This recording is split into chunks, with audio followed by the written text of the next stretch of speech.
251 feels good too. 250 and 251 are memorable wins. That was really good performance by our team.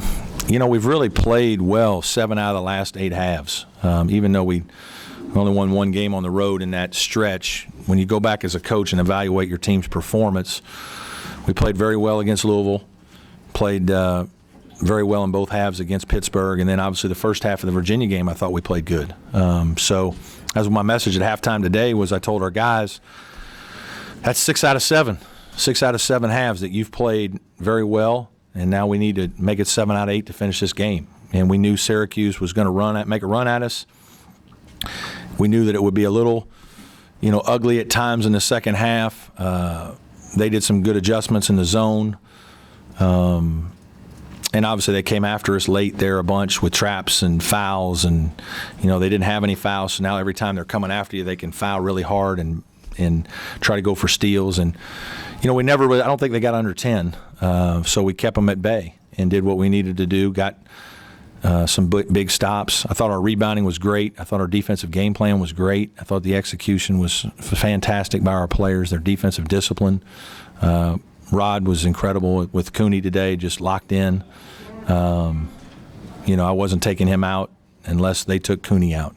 And then I didn't even take him out at the end until the last 12 seconds or something. So, but this is a big win. Good win by our players. I thought they've played consistently well for a while now. You talked about Rod's defense, but also he made some big shots at first and late there in the second half, and they made their run. He did, and certainly, we made 8 threes today. We made 8 threes at Pittsburgh. We've won both those games in the league, and that's obviously a big part of our team. We struggle to score sometimes. When you make shots like you did today, it energizes you. It energizes your crowd. It gets everybody a little extra hop in their step, and I think it keeps the defensive pressure on. And I think there have been times this year where we've tried hard, but we run out of gas a little bit. We get a little tired. We get a little frustrated because we can't score. And when we do make shots, we're a dangerous team. And took care of the ball in the first half, good execution, and then guys just stepped up and made shots. It's as simple as that. And we certainly needed them tonight. Is there any key ingredient as to how Rod played Cooney tonight, or is that just mainly all about effort, just not letting him shape free? It's effort and discipline. Cooney is uncanny in his ability to search out the ball. Guys penetrate, he's always moving to try to get a shot, and it takes unbelievable discipline to not react to penetration and turn your head and stare at the ball. And now he cuts one way, they're throwing it to him, and he's just like, he creates his own offense as well as anybody from a shooting standpoint that you'll see. In terms of just on the move, catch and shoot, you'll down a ball screen to the baseline. He throws it back to the postman, and as the ball's in the air back, he's already chasing it down for a flip back, almost like the NBA, and just get his shot off. And you just can't let up at all. And it takes unbelievable effort, spirit, but it also takes intelligence and discipline, and Rod has both. Seemed like there was a good team effort there on the defensive end. In the man-to-man, you've been playing a lot of zone recently. What was different about the man today that worked so well? Well, we took out a good player, and then I thought Landry and City really fought against Christmas. Christmas, they weren't allowed to just throw the ball to Christmas, and that was going to be their offense, and play through him. We made it hard for him to get the ball. He scored some of his baskets on rebound putbacks and drives and dishes where those guys have to come help.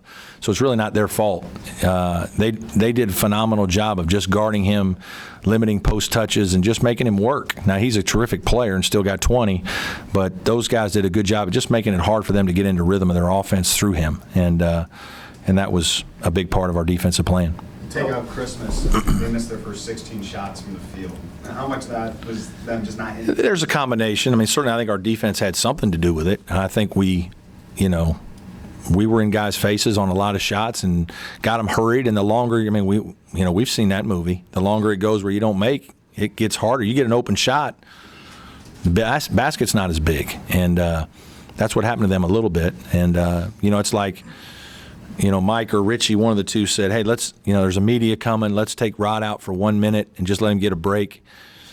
I'm not letting Rod out and taking him out to let Cooney get a shot on somebody else. If he makes a shot, like, it could go crazy. Like you let a guy like that make one, and then all of a sudden the basket looks bigger, and now he's going to make 4.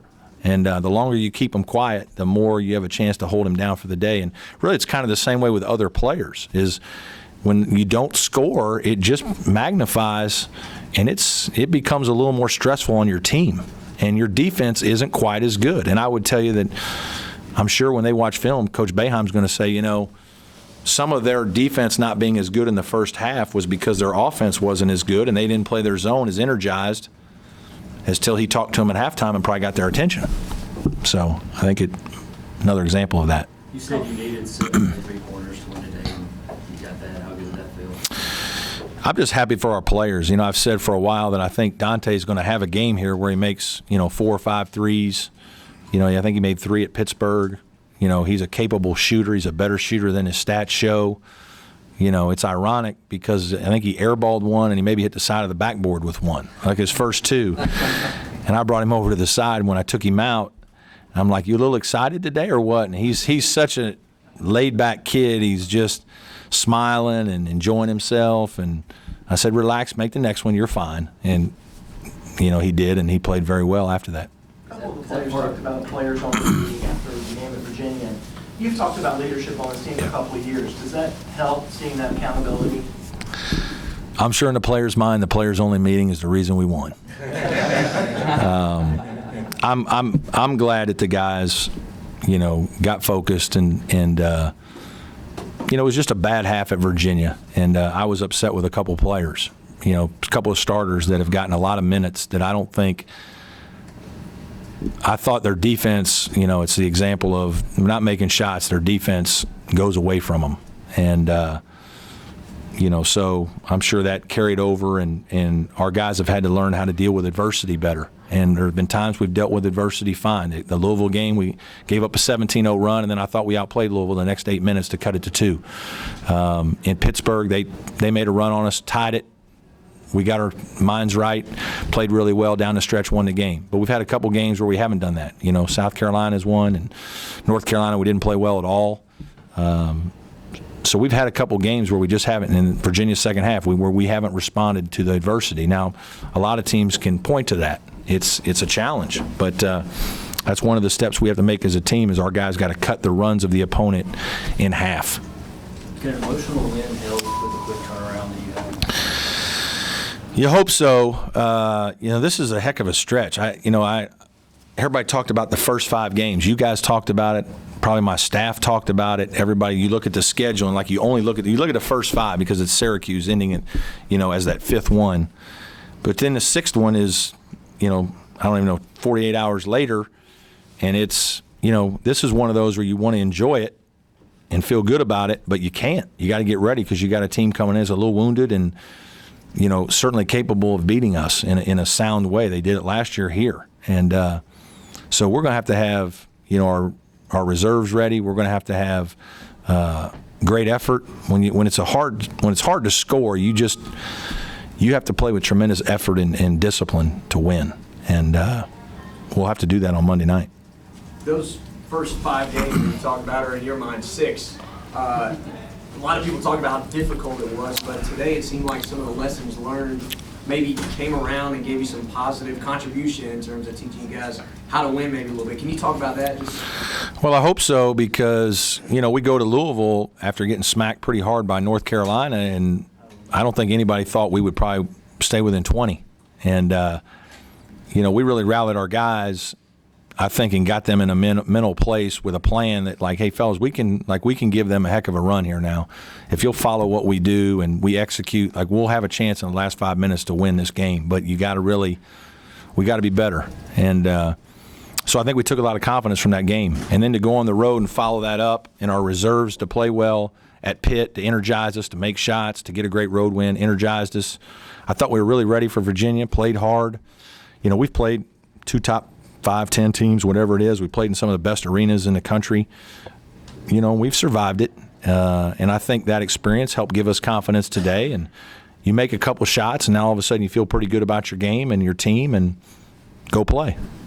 Brett, how do you feel where your team is? Because as you mentioned, you've had the Rutgers, the South Carolina. I'm never as high or as low as everybody else. Everybody else is ready to jump on, jump off. I mean, it's like the death of our season in November and December. It's just been awful around here. And I've said we're going to have some really good games this year. We're going to play well against Arkansas. We're going to, beat LSU. We're going to beat Syracuse.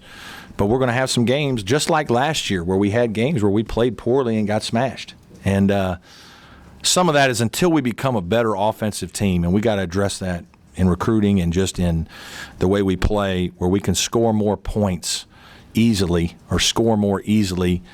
We're going to have some nights where it's a struggle for us. When you play some of the teams that have the talent that we play against and they get on a roll and your defense isn't quite as good, that's a recipe to get blown out by 20. And, I think I made a smart decision with our team in the second half of Virginia to put some guys on the bench, and we got beat worse. We weren't going to win when it was 15, but we got beat 25 or whatever it was. But a message was sent to my team, and sometimes you do that as a coach. In the South Carolina game, I put some guys on the bench when we were getting smashed there for a little bit. I knew the game was out of reach. Let them sit there and just feel what that feels like a little bit to understand, we got to do better. And the guys who play 30 minutes a game, it's more of your responsibility. And they have to own those types of things. Sometimes they don't always understand that. Last question, Paul. 2 weeks ago, the building in North Carolina, their fans were here, made an impact. This was a decidedly pro-Clemson crowd today, another full building. You have to play. You have to play. I mean, we didn't give our fans any hope that night, and that's on us. And I told our players that. You had a very good crowd come watch you against North Carolina, hoping to cheer for you, and you didn't give them anything to cheer about. And that's on you. As a player and as a team and as a program, we have to put a product on the floor that our fans appreciate and support. And you would hope that your fans are going to support you through some difficult times. The real fans do. They support us when we don't play as well a couple of times. We're not as talented in some ways as some other teams, and we have to do a lot of things right to win games, and especially in a league like this.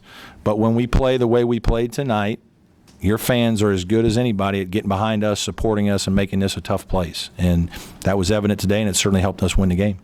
Okay. Thank you, Coach. Thank them for that.